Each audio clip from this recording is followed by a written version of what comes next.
इनसे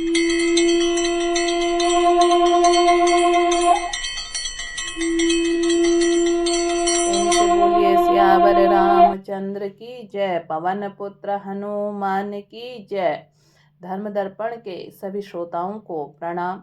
और धर्म दर्पण ने एक शुरुआत की है, ये उन सभी लोगों के लिए जिनको अपने दैनिक जीवन में जो इतना व्यस्त हैं, समय नहीं मिल पाता है। तो धर्म दर्पण रामचरितमानस जो गीता प्रेस गोरखपुर के द्वारा प्रकाशित है, आप लोगों के लिए उसका मूल पाठ हिंदी में लेकर आ रहे हैं।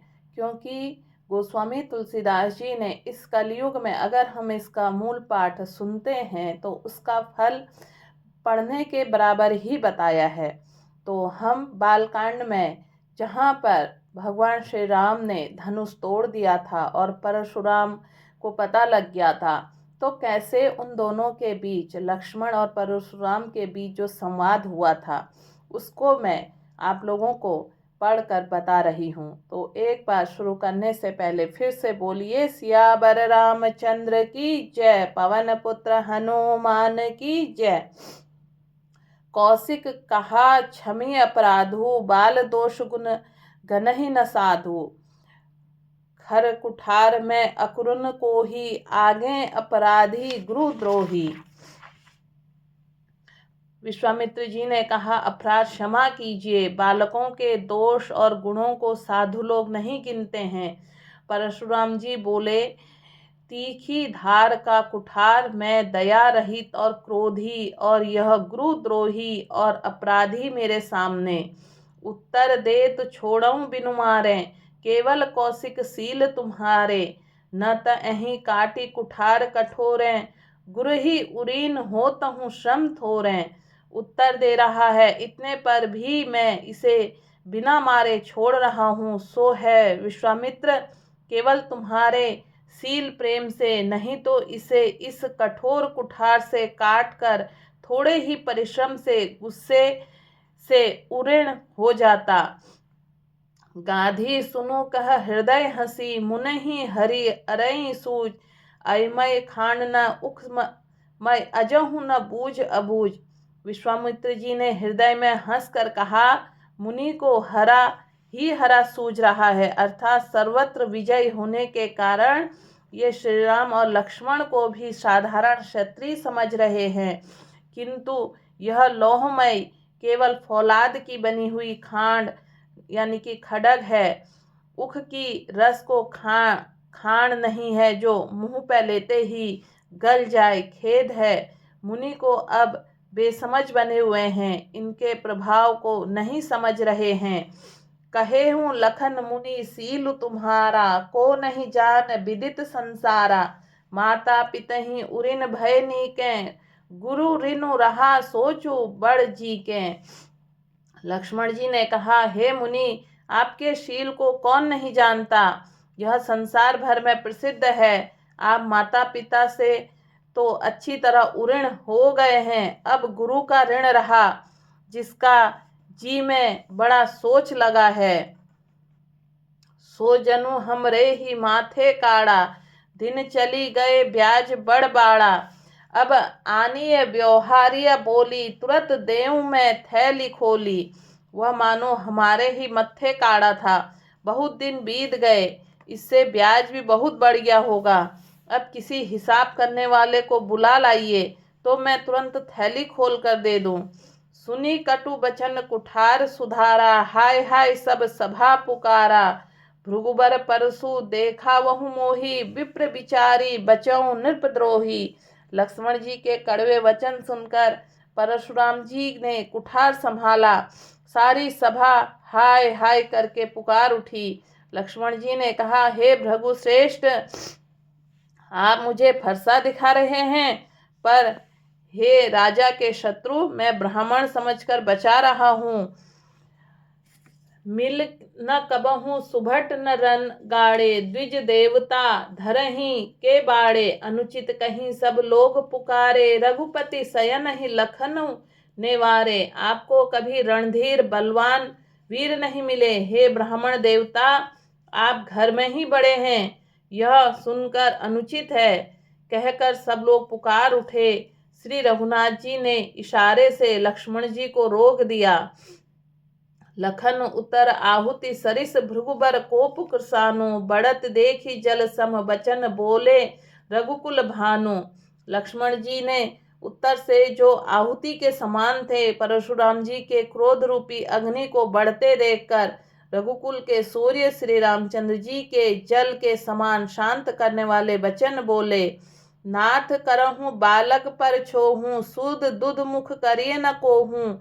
जो पै प्रभु प्रभाव कछु जाना, तो की बराबरी करत अयाना। हे नाथ, बालक पर कृपा कीजिए, इस सीधे और दुर्मेह बच्चे पर क्रोध न कीजिए। यदि यह प्रभु आपका कुछ भी प्रभाव जानता तो क्या यह बेसमझ आपकी बराबरी करता। जो लरिका कछु अजगरी करही, गुरु पितु मातु मोद मन भरही। करी कृपा शिशु सेवक जानी, तुम सम शील धीर मुनि ज्ञानी। बालक यदि कुछ चपलता भी करते हैं तो गुरु पिता और माता मन में आनंद भर जाते हैं। अतः इसे छोटा बच्चा और सेवक जानकर कृपा कीजिए। आप तो समदर्शी सुशील धीर और ज्ञानी मुनि हैं। रामू वचन सुनी कछुक जुड़ाने, कहीं कछु लखन बहुरी मुस्काने। हसत देखी नख सिक रिस व्यापी, राम तोर भ्राता बड़ पापी। श्री रामचंद्र जी के वचन सुनकर वे कुछ ठंडे पड़े। इतने में लक्ष्मण जी कुछ कहकर फिर मुस्कुरा दिए। उनको हंसते देखकर परशुराम जी के नख से शिखा तक सारे शरीर में क्रोध छा गया। उन्होंने कहा, हे राम, तेरा भाई बड़ा पापी है। गौर शरीर श्याम मन माही, काल कूट मुख पय मुख नाही। सहज टेढ़ अनुहरई न तोही, नीचू मीचू सम देख न मोही। यह शरीर से गोरा पर हृदय का बड़ा काला है। यह विषमुख है, दुधमुहा नहीं। स्वभाव से ही यह टेढ़ा है, तेरा अनुसरण नहीं करता, तेरे जैसा शीलवान नहीं है। यह नीच मुझे काल के समान नहीं देखता। लखन कहे हूँ हंसी सुनहु मुनि क्रोध पाप कर मूल। जहीं बस जन अनुचित करहीं, चरहीं विश्व प्रतिकूल। लक्ष्मण जी ने हंसकर कहा, हे मुनि सुनिए, क्रोध पाप का मूल है, जिसके वश में होकर मनुष्य अनुचित कर्म कर बैठते हैं और विश्व भर के प्रतिकूल चलते सबका अहित करते हैं। मैं तुम्हार अनुचर मुनि राया, परिहरि कोपु करई अब दाया। टूट चाप नहीं जुरही रिसाने, बैठी होई ही पाई पिराने। हे मुनिराज, मैं आपका दास हूँ, अब क्रोध त्याग कर दया कीजिए। टूटा हुआ धनुष क्रोध करने से जुड़ नहीं जाएगा। खड़े खड़े पैर दुखने लगे होंगे, बैठ जाइए। जो अति प्रिय तो करई उपाय, जोरई को बड़ गुनी बोलाय। बोलत लखनहि जनकु डेराही, मष्ट करहूँ अनुचित भल नाही। यदि धनुष अत्यंत ही प्रिय हो तो कोई उपाय किया जाए और किसी बड़े गुणी कारीगर को बुलाकर जुड़वा दिया जाए। लक्ष्मण जी के बोलने से जनक जी डर जाते हैं और कहते हैं, बस चुप रहिए, अनुचित बोलना अच्छा नहीं।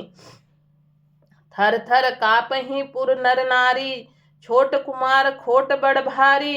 भृगुपति सुनी सुनी निर्भय बानी, रिस तन चरई होय बलहानी। जनकपुर के स्त्री पुरुष थर थर कांप रहे हैं और मन ही मन कह रहे हैं कि छोटा कुमार बड़ा ही खोटा है। लक्ष्मण जी के निर्भीक वाणी सुन सुनकर परशुराम जी का शरीर क्रोध से जले जा रहा है और उनके बल की हानि हो रही है, उनका बल घट रहा है। बोले राम देई निहोरा, बचऊं बिचारी बंधु लघु तोरा। मनु मलिन तनु सुंदर कैसे, विष रस भरा कनक घटु जैसे। तब श्री रामचंद्र जी एहसान जताकर परशुराम जी बोले, तेरा छोटा भाई समझकर मैं इसे बचा रहा हूँ। यह मन का मैला और शरीर का कैसा सुंदर है, जैसे विष के रस में भरा हुआ सोने का घड़ा। सुनी लक्ष्मण बिह से बहुरी नयन तरेरे राम, गुरु समीप गवने सकुची परिहरी बानी बाम। यह सुनकर लक्ष्मण जी फिर हंसे। तब श्री रामचंद्र जी ने तिरछी नजर से उनकी ओर देखा। जिससे लक्ष्मण जी सकुचाकर विपरीत बोलना छोड़कर गुरु जी के पास चले गए। अति विनीत मृदु शीतल बानी, बोले रामू जोरी जुग पानी। सुनहु नाथ तुम्ह सहज सुजाना, बालक बचनु करी नहीं काना।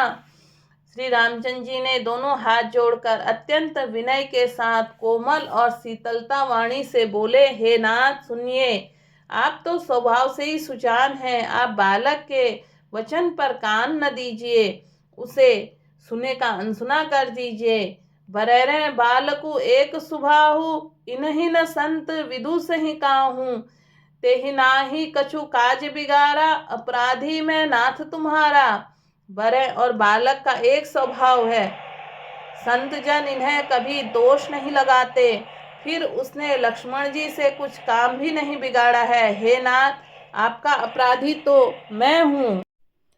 कृपा कोपु बंधु बंधव गोसाई, मोह पर करिए दास की नाई। कहीं बेग छई विधि रिस जाई, मुनि नायक सोई करो उपाय। अतः हे स्वामी, कृपा क्रोध वध और बंधन जो कुछ भी करना हो, दास की तरह अर्थात दास समझकर मुझ पर कीजिए, जिस प्रकार से शीघ्र आपका क्रोध दूर हो। हे मुनिराज, बताइए मैं वही उपाय करूं। कह मुनि राम जाय रिस कैसे, अजहू अनुज तब चितऊ कैसे अने से। अहीं के कंठ कुठारु न दीना, तो मैं काह कोपु करी कीना। मुनि ने कहा, हे राम, क्रोध कैसे जाए, अब तो तेरा छोटा भाई टेढ़ा ही ताक रहा है। इसकी गर्दन पर मैंने कुठार न चलाया तो क्रोध करके किया ही क्या। गर्भ स्त्रवही अवनिप रवनी, सुनी कुठार गति घोर। परसु अछत देखूं जियत बैरी भूप किशोर। मेरे जिस कुठार की घोर करनी सुनकर राजाओं की स्त्रियों के गर्भ गिर पड़ते हैं, उसी फरसे के रहते मैं इस शत्रु राजपुत्र को जीवित देख रहा हूँ। बह ही न हाथु दह ही रिस छाती, भा कुठारू कुंठित नृपघाती। भयहूँ बाम विधि फिरेऊँ सुभाऊँ, मोरे हृदय कृपा कसी काऊँ। हाथ चलता नहीं, क्रोध से छाती जली जाती है। हाय राजाओं का घातक, यह कुठार भी कुंठित हो गया, विधाता विपरीत हो गया, इससे मेरा स्वभाव बदल गया। नहीं तो भला मेरे हृदय में किसी समय भी कृपा कैसी। आजू दया दुखु दुसहत स्वभावा, सुनी सौमित्री बिहसी सिरुनावा। बाऊ कृपा मूर्ति अनुकूला, बोलत वचन झरत जनु फूला। अब दया मुझे यह दुस्सह दुख सह रही है। यह सुनकर लक्ष्मण जी मुस्कुराकर सिर नवाया और कहा, आपकी कृपा रूपी वायु भी आपकी मूर्ति के अनुकूल ही है। वचन बोलते हैं मानो फूल झड़ रहे हैं। जो पे कृपा जरहि मुनि गाता, क्रोध भय तनु राख विधाता। देखु जनक हटी बालकुए हूँ, कीना चहत जड़ जमपुर गेहूँ। हे मुनि, यदि कृपा करने से आपका शरीर जल जाता है, तो क्रोध होने पर तो शरीर की रक्षा विधाता ही करेंगे। परशुराम जी ने कहा, हे जनक, देख यह मूर्ख बालक हट करके यमपुरी में घर निवास करना चाहता है। बेगी करहूं कि न आंख नहीं ओटा, देखत छोट खोट नृप ढोटा। बिह से लखनऊ कहा मन माही, मुदे आँखी कतऊ को नाही। इसको शीघ्र ही आंखों की ओट क्यों नहीं करते। यह राजपुत्र देखने में छोटा है, पर मैं बड़ा खोटा। लक्ष्मण जी ने हंसकर मन ही मन कहा, आंख मूंद लेने पर कहीं कोई नहीं है। परशुरामु तब राम प्रीति बोले उर अति क्रोधु, शंभु सरासनु तोरी सठ करसी हमारे प्रबोधु। तब परशुराम जी के हृदय में अत्यंत क्रोध भरकर श्री राम जी बोले, अरे शठ, तू शिव जी का धनुष तोड़कर उल्टा हमी को ज्ञान सिखाता है। बंधु कहि कटु समंत तोरे, तू छल विनय करसि कर जोरे। करूं परितोषु मोर संग्रामा, नहीं त छाड़ कहाँ उबरामा। तेरा यह भाई तेरी ही सम्मति से कटु वचन बोलता है और तू छल से हाथ जोड़कर विनय करता है। या तो युद्ध में मेरा संतोष कर, नहीं तो राम कहलाना छोड़ दे। छलु तजी करही समरूहु शिवद्रोही, बंधु सहित न त मारहूँ तोई। रघुपति बकहीं कुठार उठाए, मन मुस्काही राम सिर नाए। अरे शिवद्रोही, छल त्याग कर मुझसे युद्ध कर, नहीं तो भाई सहित तुझे मार डालूंगा। इस प्रकार परशुराम जी कुठार उठाए बक रहे हैं और श्री रामचंद्र जी सिर झुकाए मन ही मन मुस्कुरा रहे हैं। गुनह लखन कर हम पर रोसू, कतहु सुधा इहूं ते बड़ दोषू। टेढ़ जानी सब बंदई काहूं, बक्र चंद्रमही ग्रसई न राहूं। श्री रामचंद्र जी ने मन ही मन कहा, गुनाह दोष तो लक्ष्मण का और क्रोध मुझ पर करते हैं, कहीं कहीं सीधेपन में भी बड़ा दोष होता है। टेढ़ा जानकर सब लोग किसी की भी वंदना करते हैं, टेढ़े चंद्रमा को राहु भी नहीं ग्रसता है। राम कहे हूँ रिस तजिए मुनीसा, कर कुठारूं आगे या सीसा। जही रीस जाई करई सोई स्वामी, मोहि जानई आपन अनुगामी। श्री रामचंद्र जी ने प्रकट कहा, हे मुनीश्वर, क्रोध छोड़िए, आपके हाथ में कुठार है और मेरा यह सिर आगे है। जिस प्रकार आपका क्रोध जाए, हे स्वामी, वही कीजिए, मुझे अपना अनुचर दास जानिए। प्रभु सेवक ही समरु कस तजहूँ, विप्र बर रोसूं। बेसु बिलों के कहे सी कछु, बाल कहूँ नहीं दोसूं। स्वामी और सेवक में युद्ध कैसा। हे ब्राह्मण श्रेष्ठ, क्रोध का त्याग कीजिए। आपका वीरों सा वेश देखकर ही बालक ने कुछ कह डाला था, वास्तव में उसका कोई भी दोष नहीं है। देखि कुठार बान धनुधारी, भय लर कहीं रिस बीरु बिचारी। नामु जान पे तुम ही न चिन्हा, बस सुभाई उतरहूं ते ही दीना। आपके कठोर बाण और धनुष धारण किए देखकर और वीर समझकर बालक को क्रोध आ गया। वह आपका नाम तो जानता था, पर उसने आपको पहचाना नहीं। अपने वंश रघुवंश के स्वभाव के अनुसार उसने उत्तर दिया, जो तुम्ह अतेहूँ मुनि की नाई। पदरज सिर शिशु धरत गोसाई, क्षमहु चूक अनजानत केरी। चाहि विप्र उर कृपा घनेरी। यदि आप मुनि की तरह आते तो हे स्वामी, बालक आपके चरणों में धूलि सिर पर रखता। अनजाने की भूल को क्षमा कर दीजिए। ब्राह्मणों के हृदय में बहुत अधिक दया होनी चाहिए। हम ही तुम ही सरी बरी कसी ना था, कहो न कहाँ चरण कह माथा। राम मात्र लघु नाम हमारा, परसु सहित बड़ नाम तुम्हारा। हे नाथ, हमारी और आपकी बराबरी कैसे, कहिए ना, कहाँ चरण और कहाँ मस्तक।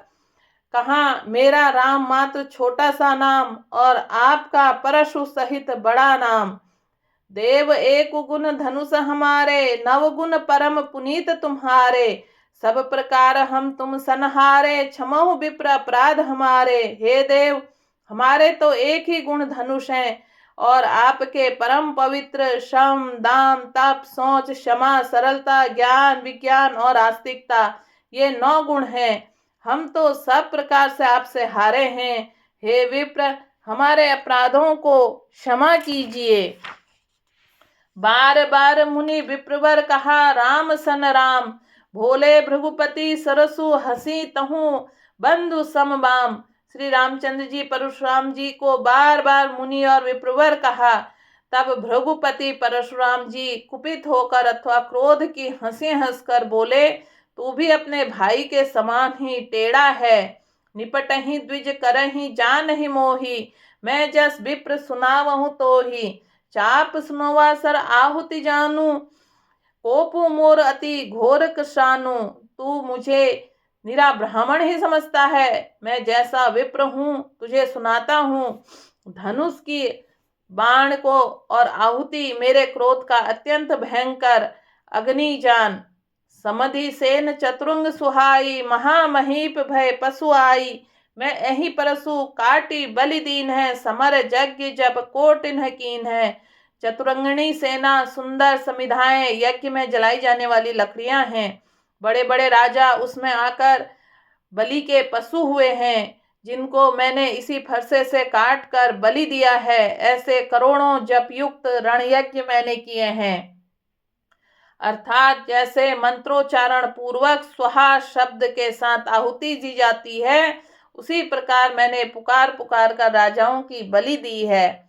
मोर प्रभाव विदित नहीं तोरे, बोल सिनिंद्रई विप्र के भोरे। भंजेऊ चापू दापू बड़बाड़ा, अहमिति मनहु जीती जग उठाड़ा। तेरा प्रभाव तुझे मालूम नहीं, इसी से तू ब्राह्मण के धोखे में मेरा निरादर करके बोल रहा है। धनुष तोड़ डाला, इससे तेरा घमंड बहुत बढ़ गया। ऐसा अहंकार है मानो संसार को जीत कर खड़ा है।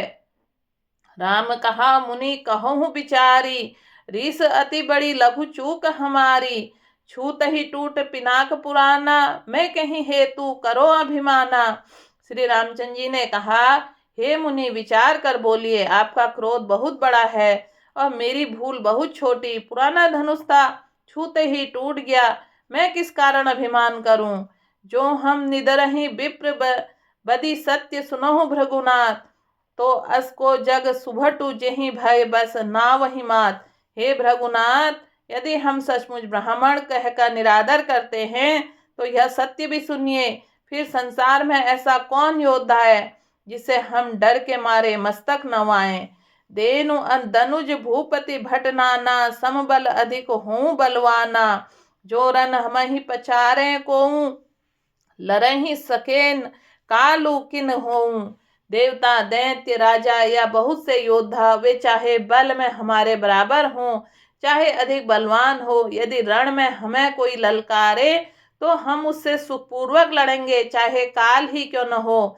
क्षत्रिय तनु धरि समर सकाना, कुल कलंकु तेहि पावर आना। कहूँ सुभाव न कुलहि प्रशंसी, कालहु डरी न रन रघुवंशी। क्षत्रिय का शरीर धर कर जो युद्ध में डर गया, उस नीच ने अपने कुल पर कलंक लगा दिया। मैं स्वभाव से कहता हूँ, कुल की प्रशंसा करके नहीं, कि रघुवंश रण में काल से भी नहीं डरते। विप्रवंश के असी प्रभुताई, अभय होई जो तुम्हें डेराई। सुनि मृदु गूढ़ बचन रघुपति के, उघरे पटल परशुधर मति के। ब्राह्मण वंश की ऐसी प्रभुता महिमा है कि जो आपसे डरता है वह सबसे निर्भय हो जाता है, अथवा जो भय रहित होता है वही आपसे डरता है। श्री रघुनाथ जी के कोमल और रहस्यपूर्ण वचन सुनकर परशुराम जी की बुद्धि के पर्दे खुल गए। राम रमापति कर धनु लहूं, खेचहूं मिटे मोर संदेहूं। देत चापहूं आप ही चली गयहूं, परशुराम मन विस्मय भयहूं। परशुराम जी ने कहा, हे राम, लक्ष्मीपति धनुष हाथ में अथवा लक्ष्मीपति विष्णु का धनुष लीजिए और इसे खींचिए, जिससे मेरा संदेह मिट जाए। परशुराम जी धनुष देने लगे, तब वह आप ही चला गया। तब परशुराम जी के मन में बड़ा आश्चर्य हुआ। जाना राम प्रभाऊ तब पुलक प्रफुल्लित गात, जोरी पानी बोले वचन हृदय न प्रेम अमात। तब उन्होंने श्री राम जी के प्रभाव को जाना, जिसके कारण उनका शरीर पुलकित और प्रफुल्लित हो गया। वे हाथ जोड़कर वचन बोले, प्रेम उनके हृदय में समाता न था। जय रघुवंश बनज बन भानु, गहन दनुज कुल दहन कशानु। जय सुर विप्र धेनु हितकारी, जय मद मोह कोह भ्रमहारी। हे रघुवंश रूपी कमलवन के सूर्य, हे राक्षसों के कुल रूपी घने जंगलों को जलाने वाली अग्नि, आपकी जय हो। हे देवता ब्राह्मण और गौ का हित करने वाले, आपकी जय हो। हे मदमोह क्रोध और भ्रम को हराने वाले, आपकी जय हो, जय हो, जय हो। विनयशील करुणा गुण सागर, जयति बचन रचना अति नागर। सेवक सुखद सुभंग सब अंगा, जय शरीर छवि कोटि अनंगा। हे विनयशील कृपा आदि गुणों के समुद्र, वचनों के रचना में अत्यंत चतुर, आपकी जय हो। हे सेवकों को सुख देने वाले, सब अंगों से शरीर सुंदर और शरीर में करोड़ों कामदेवी की देवों की छवि धारण करने वाले, आपकी जय हो, आपकी जय हो। प्रेम से बोलिए सियावर रामचंद्र की जय, पवन पुत्र हनुमान की जय। आप सभी श्रोताओं से मेरा निवेदन है, अगर आपको प्रभु राम का ये चरित्र पढ़ना और सुनना अच्छा लग रहा है तो आप अपने सुझाव मुझे कमेंट बॉक्स के माध्यम से अवश्य दीजिए। और अभी तक आपने इस यूट्यूब चैनल को सब्सक्राइब नहीं किया है तो इसे सब्सक्राइब कीजिए। प्रेम से बोलिए सियावर रामचंद्र की जय, पवन पुत्र हनुमान की जय।